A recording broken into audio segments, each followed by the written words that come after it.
بسم اللہ الرحمن الرحیم۔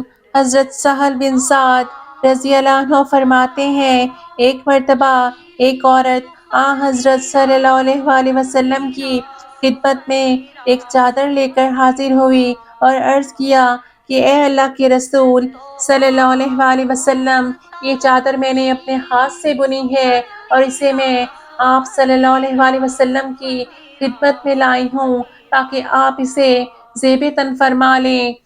حضرت صلی اللہ علیہ وآلہ وسلم نے بہت شوق سے وہ چادر قبول فرما لی، پھر اس چادر کو ازار کی جگہ پہن کر حجمہ میں تشریف لائے۔ اسی وقت ایک صحابی حضرت عبد الرحمن بن عوف رضی اللہ عنہ نے درخواست کی کہ یہ چادر مجھے عنایت فرما دیں، یہ تو بہت عمدہ ہے۔ حضرت صلی اللہ علیہ وآلہ وسلم نے فرمایا، بہت اچھا، ٹھیک ہے، یہ چادر میں آپ کو دے دیتا ہوں۔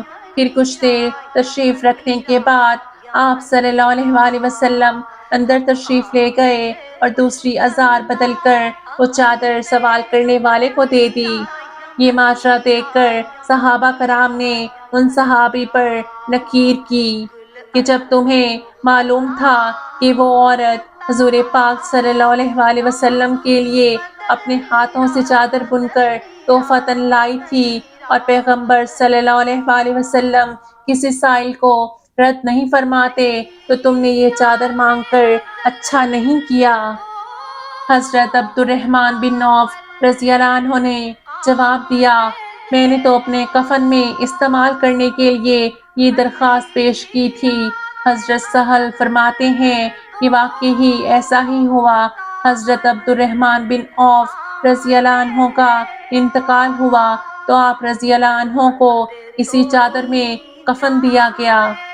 اس حدیث کو بخاری شریف سے روایت کیا گیا ہے۔